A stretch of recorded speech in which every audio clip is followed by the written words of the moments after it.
Historia de la filosofía, por Nicolás Abagnano, volumen 3, 72, parte sexta, La filosofía del romanticismo, capítulo 8, Kierkegaard, 603, El instante y la historia.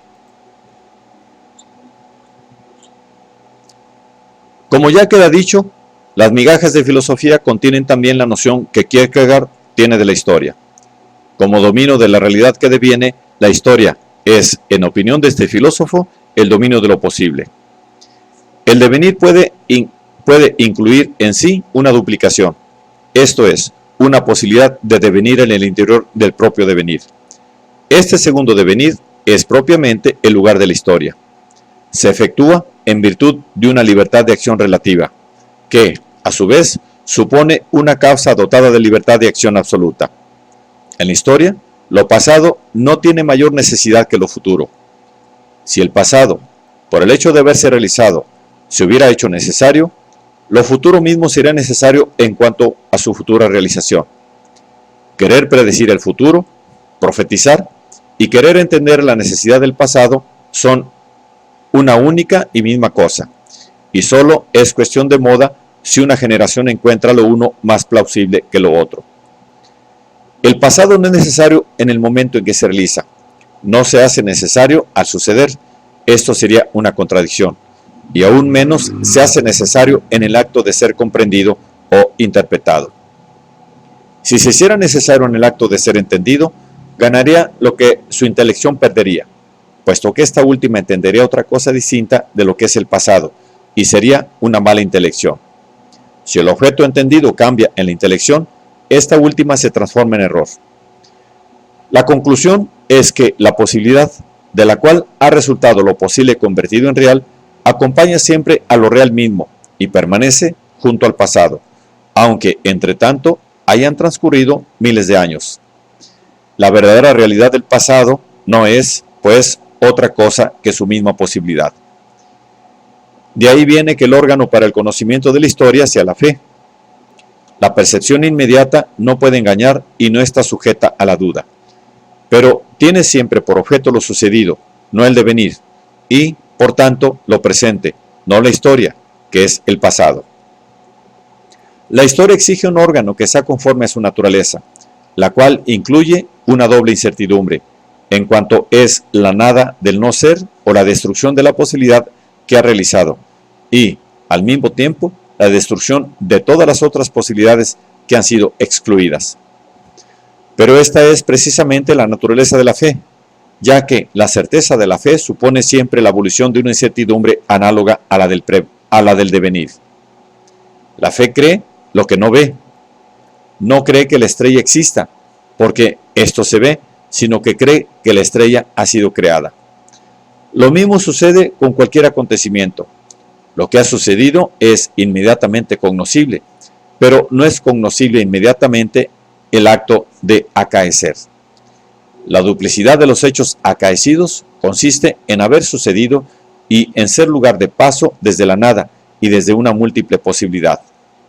La percepción y el conocimiento inmediato ignoran la incertidumbre con la que la fe se dirige a su objetivo, pero ignoran también la certeza que nace de aquella incertidumbre. Kierkegaard deduce de ello que la fe es una decisión y que por esto excluye la duda. Fe y duda no son dos clases de conocimiento entre las cuales haya continuidad, sino más bien dos pasiones contrarias. La fe es el significado del devenir. La duda es la protesta contra una conclusión que quiera sobrepasar el conocimiento inmediato. Desde este punto de vista, la historia no es, de ningún modo, una teofanía, la revelación y la autorrealización de Dios. Y esto implica también que la relación entre el hombre y Dios no se verifica en la historia, esto es, en la continuidad del devenir humano, sino más bien en el instante, entendido como una súbita inserción de la verdad divina en el hombre. En este sentido, el cristianismo es paradoja y escándalo. Si la relación entre el hombre y Dios se verifica en el instante, esto quiere decir que el hombre, por su cuenta, vive en la no verdad, y el conocimiento de esa condición es el pecado.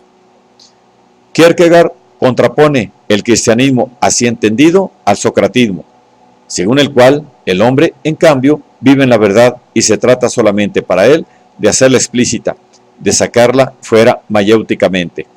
El maestro es, en el socratismo, una simple ocasión para el proceso mayéutico, ya que la verdad reside desde el principio en el discípulo. Por esto, Sócrates rehusaba ser llamado maestro y declaraba que no enseñaba nada. Pero desde el punto de vista cristiano, puesto que el hombre es la no verdad, se trata de volver a crear al hombre, de hacerlo renacer, para adaptarlo a la verdad que le viene del exterior. El maestro es, por esto, un salvador, un redentor, que determina el nacimiento de un hombre nuevo, capaz de acoger en el instante la verdad de Dios. La relación instantánea entre el hombre y Dios, en la cual toda la iniciativa es divina, porque el hombre es no verdad, excluye que el hombre pueda con sus fuerzas elevarse hasta Dios y que pueda demostrar su existencia.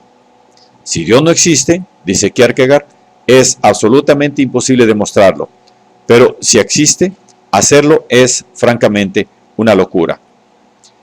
Desde el instante en que empieza la prueba, ya he presupuesto su existencia, y no como una cosa dudosa, ya que un presupuesto no puede ser tal, sino una cosa fuera de duda, porque de lo contrario no hubiera emprendido la prueba, dándome cuenta de su imposibilidad.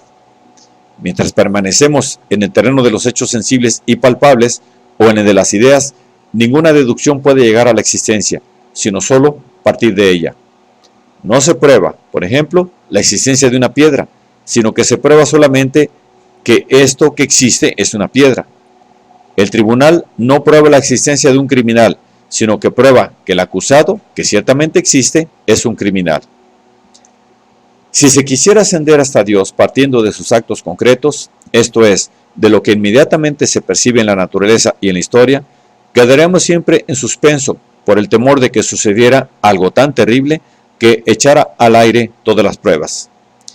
Si no quedamos en suspenso, es debido a que no consideramos las cosas inmediatamente presentes, sino determinados conceptos de ellas. Y, en tal caso, la prueba no parte de actos concretos, sino que únicamente desarrolla un idealismo, que es presupuesto. Fortalecidos con la confianza en él, nos atrevemos a desafiar hasta las objeciones futuras. Pero esta no es una prueba, sino solamente el desarrollo de un presupuesto idealista. Dios queda, por tanto, más allá de todo posible punto de llegada de la investigación humana. Su única definición posible, según Kierkegaard, es la que lo caracteriza como diferencia absoluta. Pero es una definición aparente, porque una diferencia absoluta no puede ser pensada y, por tanto, esta diferencia absoluta no significa más que el hombre no es Dios, que el hombre es la no verdad, el pecado. La investigación sobre Dios no ha dado ni un paso adelante. El instante es, pues, la inserción paradójica e incomprensible de la eternidad en el tiempo, y realiza la paradoja del cristianismo, que es la venida de Dios al mundo. En este sentido, únicamente, el cristianismo es un hecho histórico, y si todo hecho histórico apela a la fe, este hecho histórico particular implica una fe a la segunda potencia, porque exige una decisión que supere la contradicción implícita en la eternidad, que se hace tiempo, en la divinidad que se hace hombre. Pero este hecho histórico no tiene testimonios privilegiados, porque su historicidad se representa en el instante cada vez que el hombre individual recibe el don de la fe. Kierkegaard afirma, a este propósito, que no hay ninguna diferencia entre el discípulo de primera mano y el discípulo de segunda mano de Cristo. El hombre que vive muchos siglos después de la venida de Cristo cree en la información del contemporáneo de Cristo solo en virtud de una condición que le viene directamente de Dios. Para él, por tanto, se verifica originalmente la venida de Dios al mundo, y esto sucede en virtud de la fe. La divinidad de Cristo no era más evidente para el testigo inmediato, para el contemporáneo de Jesús, de lo que pueda serlo para cualquier cristiano que haya recibido la fe. En todo caso, aquella revelación no puede suceder más que en el instante, y presupone un instrumento adecuado, la fe, y un dato necesario, la conciencia del pecado. Presupone también un concepto del maestro diferente que el del socratismo, Dios en el tiempo.